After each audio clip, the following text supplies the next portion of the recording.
Hello, hello mga karils! Magandang hapon! Tara, magluluto tayo ng dinengdeng with pritong bangus. Ayan, nahihiwan na natin yung mga gulay natin guys. So, magpapakulo na tayo ng luya at sibuyas. Then, sasawag na natin guys yung sitaw.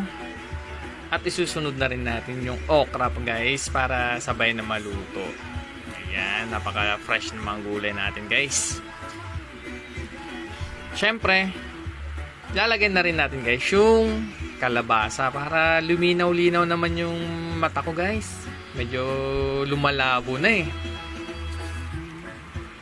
Sarap yan guys. Fresh from farm po yan. Siyempre hindi nawawala guys yung pampalasa sa mga Ilocano. Yung bagoong. Ito yung the best na pampalasa guys. Sarap na ito.